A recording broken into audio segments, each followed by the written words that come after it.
সালে ঢাকায় একটি ফ্ল্যাট বানানো, 5 তলা ফ্ল্যাট, 2 কোটি টাকা খরচ করে। কিন্তু আগামী 30 সাল আসতে না আসতে এই পুরো সময়টা কারাতে আল্লাহর হাতে। তাহলে আমার জীবনটা ধারণ করার জন্য সব যা কিছু দরকার সব আদান প্রদান হচ্ছে, সব আসতেছে কার পক্ষ থেকে? আল্লাহর পক্ষ থেকে। সেজন্য আল্লাহ যে বারবার মৌসুমি ইবাদত দেন, একটা ইবাদতের মৌসুম দেন আল্লাহর সাথে আমাদের সম্পর্ক গাঢ় হওয়ার জন্য, আর দ্বিতীয়ত মানুষের সাথে আমার সম্পর্ক গাঢ় হওয়ার জন্য। এই কুরবানির গোশত আমরা দিলাম, যাদেরকে দেখি তাদের অন্তরে একটু ভালোবাসা জন্মে, তারা আমাদের জন্য দোয়া করে, আমাদের বিপদ আপদ দূর হয়। তাহলে এই কুরবানি দিলাম, এর মাধ্যমে আল্লাহর সাথে আমাদের সম্পর্ক গাঢ় হলো, দ্বিতীয়ত মানুষের সাথে সম্পর্ক আমাদের গাঢ় হলো। কিন্তু এই সম্পর্কের ভিতরেও শয়তান আসে ধোঁকা দেয়। যেমন কুরবানি আমরা করি 7 জন মিলে, যে আমরা করি, গরুটা কিন্তু 7 জনের বাসায় থাকে না, একজনের বাসায় থাকে। এখন একজনের বাসায় থাকার 5 দিন থাকলো, 7 দিন থাকলো, ওই 5 দিন 7 দিনের টাকা আমরা দিয়ে দিই, টাকা দিলাম। টাকা দেওয়ার পরেও দেখা যায় যার বাড়িতে গরুটা থাকে সব কিছু ভাগ করার পরও সে 4টা পায়ে একটু বেশি দেয়, কোনো একটা অংশ বেশি দেয়, বেশি নেওয়া যায়। কেন? এটার প্রতিদান দিল হলো কুরবানি পশুর কোন অংশের মাধ্যমে ব্যবসা বিজনেস করা যাবে না, এই নিয়ম করা যাবে না। যেটা আপনি আপনার জন্য দিলেন ওই জায়গায় যদি আপনি ব্যবসা চিন্তা করেন তাহলে কুরবানি হবে না। এই জিনিসটা খুব সেন্সিটিভ, কিন্তু এটা অহরহ আমাদের দিকে হবে, চোখের সামনে আমরা দেখি, কিছু বলতে পারি। সেই জন্য একা কুরবানি দেওয়া সম্ভব। আপনি একা কুরবানি দেন, খাসি দিয়ে দেন, আর গরু দিয়ে যদি দিতে মন চায় 11 মাস আগে কিনে রাখেন, বা 11 মাস ধরে পালন করতে থাকেন, এরপরে একা খাবেন। কারণ শরীরী অংশের ভিতরে সম্ভাবনা খুবই কম, খুবই কম। আলহামদুলিল্লাহ। তো এই বিশাল বড় ইবাদত, আমি বলছিলাম যে প্রত্যেকটি ইবাদতের ভিতরে 2টা দিক থাকে। একটা মানুষের সাথে আমাদের সম্পর্ক কেমন হবে, আবার মানুষের সাথে সম্পর্ক কেমন হতে হবে এই জিনিসটা আল্লাহ রাসূল সাল্লাল্লাহু আলাইহি ওয়াসাল্লাম বলে দিয়েছেন। খায়রুন নাস মান লা ইয়ামানু বাওয়ারিকুম, সর্বোত্তম ওই ব্যক্তি, এটা আরেক অ্যাঙ্গেল থেকে। এটা কিভাবে এক ব্যক্তি সর্বোত্তম হইতে পারে কয়েক দিক থেকে। যেমন আমি একজন ব্যক্তি, মসজিদে আসলে ইমাম, শিক্ষাঙ্গনে গেলে শিক্ষক, আবার পিতামাতার কাছে গেলে ছেলে, বিভিন্ন সম্পর্ক থাকতে পারে। আল্লাহ রাসূল সাল্লাল্লাহু আলাইহি ওয়াসাল্লাম বলেছেন ওই ব্যক্তি সর্বোত্তম যে প্রতিবেশীদের থেকে কোনো কষ্ট পাওয়ার আশঙ্কা না করে, সেও সর্বোত্তম। কুরবানির গোশত আমরা দিই, কিন্তু কুরবানির ময়লা কিছু আবর্জনা নেই, ভরির মধ্যে এগুলা নিয়ে এমন একটা জায়গায় রাখি, গরু বন্ধ হতে হতে 2-3 দিন পর পাশের মানুষ কষ্ট পায়, বলে এই যে কুরবানি করে ময়লা এখানে রেখে গেছে, করলাম ইবাদত কিন্তু আরেকজনের কষ্টের কারণ হয়ে গেল, এটা কিন্তু ঠিক না। তাহলে ইসলামের বিধান পরিবেশ বান্ধব, সমাজ বান্ধব, সব দিক থেকে খেয়াল রাখা হয়েছে এই ইসলামের বিধানের ভিতরে। বলছিলাম কুরবানির যে আল্লাহ ইবাদতের কথা উল্লেখ করেছেন, এই যে ইসলাম আত্মসমর্পণ করা, এই আত্মসমর্পণ আপনার আমার ভিতরে যখনই আসবে তখনই মনে করবো না আমার কুরবানিটা আল্লাহর কাছে কবুল হয়েছে। আর কবুল আল্লাহ কেবলমাত্র তাকওয়া যার ভিতরে থাকে তারটাই কবুল করে। আল্লাহ নিজেই বলেছেন, যখন কাবিল হাবিলকে মারলো, 2 জনে কুরবানি পেশ করছে, কাবিল আর হাবিল 2 জনে কুরবানি পেশ করছে। একজনের ছিল গরু ছাগল, আর একজনের ক্ষেত খামারি ছিল। 2টা মাঠের মধ্যে দেখে আসছে, আর আল্লাহর পক্ষ থেকে হাবিলেরটা কবুল হয়ে গেছে, কাবিলেরটা কবুল হয়নি। কবুল হওয়ার আলামত ছিল চাক্ষুষ ভাবে যে ওইটা আকাশ থেকে বজ্রপাতের মতো একটা আগুন এসে জ্বালিয়ে পড়ে সাবধান করে। তো কাবিলেরটা কোনো কিছু হয়নি, ওইভাবে পড়ে আছে, আর হাবিলেরটা জোরে পড়ে সাবধান হয়ে গেছে। তার মানে কবুল হয়ে গেছে, এখন তার সাথে তার মনে বিবাহ হবে। কিন্তু এটা তার সহ্য হয়নি। কাবিল বলতেছে অবশ্যই অবশ্যই আমি তোমাকে হত্যা করবো। তখন হাবিল বলল,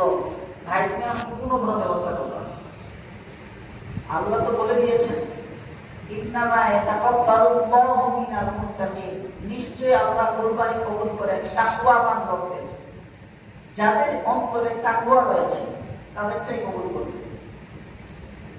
আপনার আমার এই যে কথা, কোরআন হাদিসের প্রত্যেকটা কথা এগুলো হলো চুম্বকের মতো। আর আপনার আমার দিনগুলো হলো লোহার।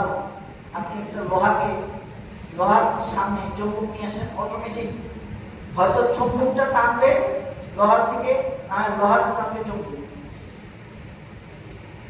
তো আপনার আমার হৃদয়টা যদি পরিষ্কার থাকে, আর যখন অপরিষ্কার থাকে, আল্লাহ সাল্লাল্লাহু আলাইহি ওয়াসাল্লামকে জিজ্ঞেস করা হলো, ইয়া রাসূলুল্লাহ ওয়া মা জিলাউহা, আল্লাহ রাসূল বলেছেন যে লোহাতে যেমন জং ধরে যায়, ইদা আসাবাহুল মা, যখন লোহাতে জং ধরে যায়, জং ধরার পর ওই লোহাটার কার্যক্ষমতা একেবারে নষ্ট হয়ে যায়। তখন যদি আপনি চুম্বক নিয়ে যান, লোহার উপর একটা আবরণ হয়ে গেছে, যে আবরণের কারণে চুম্বক আর লোহার মধ্যে কোনো কানেকশন নাই। কেন নাই? কারণ লোহার ভিতরে আবরণ হয়ে গেছে, জং ধরে গেছে। এই জংটা যখন দূর হবে তখন কোরআন আর লোহার ভিতরে আকর্ষণ থাকে, এটা আমরা নিজেরাও টের পাই। তো কোরআনের কথা হলো চুম্বকের মতো, আর আপনার আমার দিন সবগুলো হলো লোহা, আর এই লোহাতে জং পড়ে গেছে। চিকিৎসা কি, সমাধান কি? সমাধান আল্লাহ রাসূল সাল্লাল্লাহু আলাইহি ওয়াসাল্লাম দিয়ে দিয়েছেন, তিলাওয়াতুল কোরআন, কোরআন তেলাওয়াত বেশি বেশি করে। যে কোরআন তেলাওয়াত বেশি করে বুঝে শুনে তেলাওয়াত কাকে বলে? তেলাওয়াতের এক নম্বর হলো শুদ্ধ করে পড়তে হবে। আমরা কতজন আসি কোরআন এখানে শুদ্ধ করে পড়তে পারি? পারি না। যদি 100 জন হয়, তার মধ্যে 10 জন পারেন, 90 জন পারেন না। কোরআন যদি শুদ্ধ না হয়, তাহলে আপনি কবরে আটকা পড়ে যাবেন। আখিরাতের চারটা ভাগ, একটা হলো নরক, কবরের জগৎ, হাসরের জগৎ, মিজানের জগৎ, ফুলসিরাতের জগৎ, এরপরে আপনার জান্নাত না হয় জাহান্নাম। এই যে ধাপগুলো আপনাকে পাড়ি দিতে হবে। প্রথম ধাপে আটকা পড়ে যাবে যদি কোরআন তেলাওয়াত শুদ্ধ না হয়। সুযোগ না থাকা এটা আলাদা জিনিস, কিন্তু সুযোগ আছে, অবহেলার কারণে পড়তেছেন না, আটকা পড়ে যাবে। 2 নম্বর হলো বুঝে পড়া, কোরআনটা বুঝে পড়া। আমরা কয়জন কোরআনটা বুঝতে পারি, কোরআন বুঝে অর্থ করি, বা বাংলা অনুবাদ আছে, কয়জন পড়ি, উপলব্ধি নেই। এই জন্য আল্লাহ রাসূল বলেছেন সর্বোত্তম হৃদয়ের জং পরিষ্কার হওয়ার জন্য যে কোরআন তেলাওয়াত স্পষ্ট করে পড়তে হবে, বুঝে শুনে পড়তে হবে। 3 নাম্বার, এই কোরআনে কারীম যা বুঝলাম এটা অন্তরে ধারণ করতে হবে। 4 নাম্বার, অন্যের কাছে পৌঁছে দিতে হবে। যার ভিতরে এই 4টা জিনিস থাকবে, আল্লাহ নিজে বলেছেন, আল্লাযীনা আতাইনাহুমুল কিতাবা ইয়াতলুনাহু হাক্কা তিলাওয়াতিহি, যাদেরকে আমি কিতাব দিলাম। আল্লাহ বলেন যাদেরকে আমি কিতাব দিলাম। আমরা সবাই বলি আমাদের ধর্মীয় গ্রন্থ কোরআন, তার কোরআন আল্লাহ আমাদেরকে দিয়েছেন। আর আল্লাহ বলতেছেন আমি যাদেরকে কিতাব দিলাম এরা কি করে? ইয়াতলুনাহু হাক্কা তিলাওয়াতিহি, তারা এই কিতাবকে যথাযথভাবে তেলাওয়াত করে, অধ্যয়ন করে। উলাইকা ইউমিনুনা বিহি, আল্লাহ বলেন যারা যথাযথভাবে অধ্যয়ন করে, অর্থ হলো সুস্পষ্টভাবে শুদ্ধ আকারে তেলাওয়াত করে, অর্থ বুঝে, তার নিজের ভিতরে বাস্তবায়ন করে এবং অন্যের কাছে পৌঁছে দেয়। এই 4টা জিনিস যার ভিতরে থাকবে, যে আমল করবে, আল্লাহ বলেন তারাই প্রকৃতপক্ষে কোরআনের প্রতি ঈমান রাখে। এরপর আল্লাহ কি বলছেন? ওয়া মান ইয়াকফুর বিহি, এই 4টার যে কোনো একটা কেউ যদি ছাড়ে, অস্বীকার করে, প্রত্যাখ্যান করে, ইগনোর করে, আল্লাহ বলেন ফাউলাইকা হুমুল খাসিরুন, তারাই চিরস্থায়ীভাবে ক্ষতিগ্রস্ত ব্যক্তি, তারাই চিরস্থায়ীভাবে ক্ষতিগ্রস্ত ব্যক্তি। তাহলে আপনার আমার অবস্থা কেমন হবে? কিন্তু আমরা মনে করি আমাদের দেশে এটা হয় নাই, তখন আমাদের যুগে কোরআন তেলাওয়াত শুদ্ধ করার ব্যবস্থা ছিল না, বা আমাদের এইটাই নেই, কোরআন শুদ্ধ করার পড়ার কোনো সুযোগই আমরা পাইনি। এগুলো কথা, এই সমস্ত ওজোর কখনো গ্রহণযোগ্য হবে না। কেন? আল্লাহ নিজে বলছেন বালিল ইনসানু আলা নাফসিহি বাসীরা, পৃথিবীর মানুষ নিজের ব্যাপারে অতি যত্নবান, অন্তর্দৃষ্টি সম্পন্ন, খুবই জ্ঞানী। নিজেদের ব্যাপারে। ওয়ালাউ আলকা মাআযীরা, যদিও তারা হাজার হাজার অজুহাত পেশ করে, তারপরেও নিজেদের ব্যাপারে তারা চাক্ষুষ প্রমাণ যে আমি স্বেচ্ছায় এটা গ্রহণ করি না, স্বেচ্ছায় এটা গ্রহণ করি না, নিজেদের ব্যাপারে চাক্ষুষ। এই জন্য ইবাদতের ভিতরে এই দিকটা আমাদেরকে বিবেচনা করতে হবে যে ইবাদতের ভিতরে আল্লাহর সাথে সম্পর্ক আমার কেমন বাড়তেছে আর মানুষের সাথে সম্পর্ক আমার কেমন বাড়তেছে। এই যে আমরা নামাজ পড়ি, সালাত পড়ি, সালাত একা একা পড়লেও হয়, কিন্তু জামাতের সহিত পড়াটা কি রাসূলুল্লাহ সাল্লাল্লাহু আলাইহি ওয়াসাল্লাম এত গুরুত্ব কেন দিয়েছেন? এবং এটাও বলেছেন যে আমার মনে চায় যে আমার স্থানে কাউকে আমি নামাজ পড়াইতে দেই, এবং যারা জামাতের সহিত নামাজ পড়ে না তাদের ঘর বাড়িতে গিয়ে যদি শিশু আর মহিলারা না থাকে, আমি লাকড়ি দিয়ে তাদের ঘর বাড়ি জ্বালিয়ে দিই, যারা জামাতের সহিত নামাজ পড়ে না। কেন এই কথা বলেছেন? কারণ হলো জামাতের সহিত নামাজ পড়ার ভিতরে বড় একটা হিকমত আছে, উদ্দেশ্য আছে। সেই উদ্দেশ্যটা হলো নামাজ পড়তে আসে কোনো ধনী গরিবের ভেদাভেদ নাই, সবাই এক কাতারে দাঁড়াতে হবে। সুন্দর ফর্সা আর বিশ্রী কুৎসিত এদের ভিতরে পার্থক্য নেই, এক কাতারে দাঁড়াইতে হবে। লম্বা খাটো এদের ভিতরে কোনো ভেদাভেদ নেই, এক কাতারে দাঁড়াইতে হবে। সুন্দর পোশাক পুরাতন পোশাক ভেদাভেদ নেই, এক কাতারে দাঁড়াইতে হবে। আপনি বড় মানের চাকরি করেন, আপনি মাসে 2 লাখ 2.5 লাখ 5 লাখ টাকা, আর একজন মাত্র 10,000 20,000 টাকা চাকরি করে, ভেদাভেদ নেই, এক কাতারে দাঁড়াইতে হবে। আপনার বড় বংশ থেকে আপনি জন্মগ্রহণ করেছেন, আরেকজন নিম্ন বংশের, কোনো ভেদাভেদ নেই, এক কাতারে দাঁড়াইতে হবে। আর এক কাতারে দাঁড়ানোর পর যখন এক সদরে আসতে থাকে তখন মানুষের সাথে দেখা সাক্ষাৎ হয়। জোহরে একই ব্যক্তি আসলে দেখলেন, একই ব্যক্তি মার্কেটে দেখলেন, এশায় দেখলেন, দেখতে দেখতে অন্তরে একটা প্রশ্ন রাখবে। আসলে ভাইকে জিজ্ঞাসা করি ভাইয়ের আয়ের পদ্ধতি, তার আয়ের উৎসটা কি? এইভাবে একজনের দুঃখ আরেকজন দেখে, একজনের কষ্ট আরেকজন, এইভাবে সহমর্মিতার কারণে এই জামাতে নামাজ পড়ার জন্য বিধিবদ্ধ করা হয়েছে। কিন্তু জামাত ঠিকই আছে, কিন্তু ওই কাজ আর ওই হিকমত আর চলতেছে। এই জন্য আল্লাহ তাআলা বারবার রিমাইন্ড আমাদেরকে করে, এই কুরবানি বারবার দিচ্ছি, প্রত্যেকবারে আসতেছে, আমাদেরকে রিমাইন্ড দিচ্ছি। সালাত বারবার করি, আমাদেরকে রিমাইন্ড দিচ্ছে। তো আপনার আমার অন্তর পরিষ্কার করার দায়িত্ব আপনার আমার হাতে আল্লাহ দিয়েছে। কতটুকু পরিষ্কার করলাম আর না করলাম, কিয়ামতের ময়দানে সব পরিষ্কার হয়ে যাবে। এজন্য আল্লাহ বলেছেন আল্লাযীনা আমানু ওয়া তাতমাইন্নু কুলুবুহুম বিযিকরিল্লাহ, আলা বিযিকরিল্লাহি তাতমাইন্নুল কুলুব। আল্লাযীনা আমানু, যারা ঈমান এনেছে। একটা প্রশ্ন করি, আমরা কি সবাই ঈমানদার? উত্তর দেন, আমরা কি সবাই ঈমানদার? আল্লাহ কি বলছেন? যারা ঈমানদার তাদের হৃদয়টা প্রশান্ত হয় আল্লাহ জিকিরের মাধ্যমে। এখন নিজেকে প্রশ্ন করি, আল্লাহ জিকির করলে কি আমাদের হৃদয় প্রশান্ত হয় না অস্থিরতা থেকে যায়? অস্থিরতা যদি থাকে বুঝতে হবে আমার ঈমানের ভিতরে ঘাটতি আছে, ঘাটতি আছে বিধায় অস্থিরতা কমতেছে না। আর আল্লাহ বলেছেন আলা বিযিকরিল্লাহ, অবশ্যই অবশ্যই আল্লাহর স্মরণের মাধ্যমে তাতমাইন্নুল কুলুব, পৃথিবীর সমস্ত হৃদয় প্রশান্ত হয়ে যায়। সুবহানাল্লাহ। আল্লাহ রাব্বুল আলামিন কুরবানির মাহাত্ম্য, কুরবানির উদ্দেশ্য আমাদের সবাইকে বোঝার, আমল করার তৌফিক দান করুন। আর কয়েকটি বিষয় নিয়ে আলোচনা করতে চাই। এক নম্বর নারী।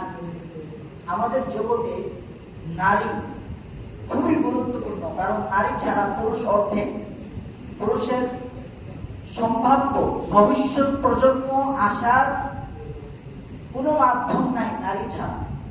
সেই নারীদের শিশু অবস্থায় আল্লাহ তাআলা তাদেরকে সুসংবাদ বলেছেন, কারণ এই নারী জগৎ কোরআন আসার আগে নারীটাকে এত হেয় প্রতিপন্ন করা হতো, তুচ্ছ তাচ্ছিল্য করা হতো। কোনো মানুষের যখন সন্তান হয় তখন তাকে বাবাকে যখন সুসংবাদ দেওয়া হয় যে তোমার সন্তান হয়েছে মেয়ে, তখন সে এটাকে এত খারাপ মনে করে আল্লাহ বলেছেন ওয়াইদা বুশিরা আহাদুহুম বিল উনসা ওয়াল্লা ওয়াজহু, যখন কাউকে নারী হওয়ার সুসংবাদ দেওয়া হয় তাৎক্ষণিকভাবে তার চেহারাটা ওয়াল্লা ওয়াজহু কালো ছায়া হয়ে যায়, মুসওয়াদ্দা কালো ছায়া, যেমন আকাশের মধ্যে মেঘ আসলে যখন কালো হয়ে যায়, একটা মেয়ে হয়েছে তার এটা শুনলেই কালো হয়ে যায়, বহুয়া কাফির, এবং সে রাগান্বিত হয়ে যেত, সহ্য করতে পারত না। কেন? সে সমাজ থেকে আত্মগোপন করত, এই মেয়েটাকে সে রাখবে না পুঁতে ফেলবে। কিন্তু ওই জায়গা থেকে আল্লাহ রাব্বুল আলামিন নারীদের ব্যাপারে এমন সুসংবাদ দিলেন, আল্লাহ রাসূল সাল্লাল্লাহু আলাইহি ওয়াসাল্লাম বললেন, যাকে মানব দুনিয়া হাদিহিল মানাত, যাকে 3 কন্যা 2 কন্যা অথবা 1 কন্যা দ্বারা পরীক্ষা করা হবে এবং সে এই মেয়েটাকে বোঝাপড়া না করবে এবং তাকে সুশিক্ষায় লালিত পালিত করবে, তাকে সৎপাত্র দেখে বিয়ে শাদী দিবে, আমি আর জান্নাতে সে এই 2 আঙ্গুলের মতো পাশাপাশি অবস্থান করবে। সুবহানাল্লাহ। এবং বকর হাদিসে বলছে কুন্না সিতরুন লাহু মিনান নার, সেই মেয়ে জাহান্নামে যাওয়ার জন্য আড়াল হয়ে দাঁড়াবে। ওই বাবা যখন জাহান্নামে যাবে, মেয়ে আল্লাহর সামনে বলবে, আল্লাহ এই বাবা আমাকে সযত্নে লালন পালন করেছে, সুশিক্ষা দিয়েছে, সৎপথ করেছে, আজকে আমার বাবা জাহান্নামে যেতে যাচ্ছে, আমি জাহান্নামে যেতে দিব না। তখন তার মেয়ের সুপারিশ গ্রহণ করা হবে। জন্য বলি সুবহানাল্লাহ। কত দাম বাড়িয়ে দেওয়া হচ্ছে, কত আজকে দর্শী দেওয়া হচ্ছে। এটা অবহেলা, অবশ্যই বিধি বিধানের অবহেলা আছে, শাস্তি প্রয়োগ নাই, সমাজে অবহেলা আছে, যার কারণে তো এই দর্শন বাড়তেছে পৃথিবী। অথচ নারী সুসংবাদ বলা হয়েছে, বুশির মানে সুসংবাদ, নারী আসলে সুসংবাদ দেওয়া হয়েছে। 2 নম্বর, নারী যখন বড় হবে, বড় হওয়ার পর নারীর মধ্যে আপনার আমার জন্য আল্লাহ কি রেখেছেন? আল্লাহ বলেছেন ওয়া মিন আয়াতিহি আন খালাকা লাকুম মিন আনফুসিকুম আজওয়াজা। আল্লাহ নিদর্শনাবলী অনেক আছে, তার মধ্যে একটি হলো তিনি তোমাদের জন্য জোড়া বানিয়েছেন। জোড়া কি জিনিস? দেখুন, প্রত্যেকটা জিনিস গুরুত্বপূর্ণ। 2টা চোখ, 2টা কান, 2টা, এরপরে নাকের ছিদ্র 2টা, হাত 2টা, পা 2টা। কিন্তু আল্লাহ তাআলা বললেন, বান্দা তোমার অঙ্গ প্রত্যঙ্গ গুলো 2টা, ঠিক আছে, কিন্তু তোমার মাথা থেকে পা পর্যন্ত পুরো দেহটা তুমি পুরুষ, এই পুরো দেহের জন্য আলাদা একটা জোড়া বানাইছি, সেই জোড়া হলো তোমার স্ত্রীর জন্য। বলে সুবহানাল্লাহ। আল্লাহ বলেন আজওয়াজা, জোড়া। তাহলে আপনার ডান চোখের জন্য বাম চোখ যেমন জরুরি, আপনার জন্য স্ত্রী তেমন জরুরি। আপনার ডান হাত যেমন জরুরি, বাম হাতের মতো স্ত্রী তেমন জরুরি। আপনার ডান পা যেমন জরুরি, বাম পায়ের মতো আপনার স্ত্রী তেমন জরুরি। আপনার কান যেমন জরুরি, বাম কানের মতো স্ত্রী তেমন জরুরি। এত জরুরি প্রয়োজন আল্লাহ করে দিয়েছেন। আল্লাহ নিজে বলেছেন হুন্না লিবাসুল লাকুম ওয়া আনতুম লিবাসুল লাহুম, তারা তোমাদের পোশাক স্বরূপ এবং তোমরাও তাদের পোশাক স্বরূপ। পোশাক থাকলে কোনো লজ্জার স্থান দেখা যায়? দেখা যায় না। পোশাক থাকলে নিজেকে ভালো লাগে, পোশাক থাকলে খারাপ কোনো জিনিস নিজের গায়ে লাগে না, পোশাকটাকে ধুয়ে দিলে শেষ করে। তো স্ত্রীটাকে এত গুরুত্ব দিয়েছে ইসলাম, অথচ এই মা বোনটাই ধর্ষিত হচ্ছে। কারণটা কথা আল্লাহ বলেছেন মাওয়াদাতান ওয়া রাহমা, স্ত্রীর ভিতরে 2টা গুণ আছে।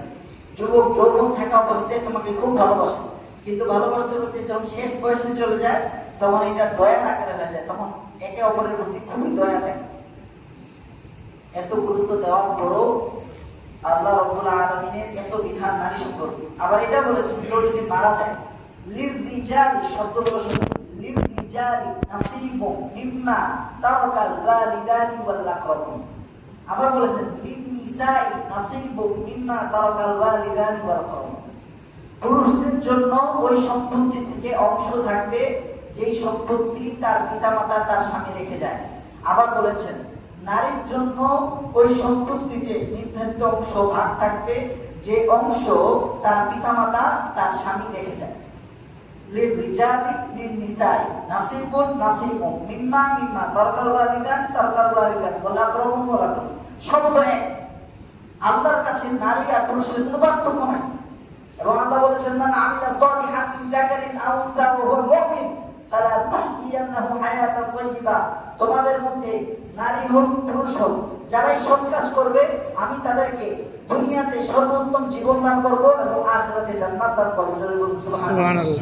আবার আরেক আয়াতে বলেন আন্নী লা উযীউ আমালা আমিলিন মিনকুম মিন যাকারিন ওয়া উনসা, তোমাদের মধ্যে নারী হোক পুরুষ হোক যে ভালো কাজ করবে তার ভালো কাজ কখনোই আমি নষ্ট করব না।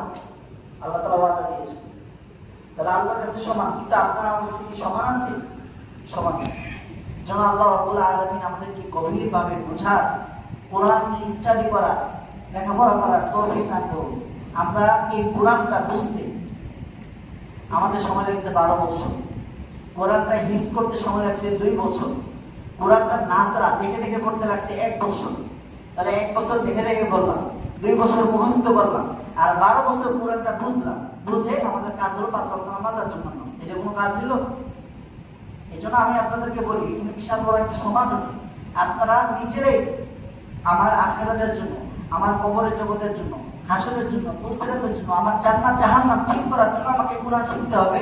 আমরা নিজেরাই একটা সিদ্ধান্ত নিই। চাকরিজীবী হোক, চাকরিজীবী ছাড়া হোক, স্টুডেন্ট হোক, লেখাপড়ার বাইরে হোক, শ্রমিক হোক, যেটাই হোক না কেন, আপনারা সিদ্ধান্ত নেন আপনাদের সেবা দেওয়ার জন্য, শিক্ষা দেওয়ার জন্য আমি রাহেম মাহমুদ প্রস্তুত আছি।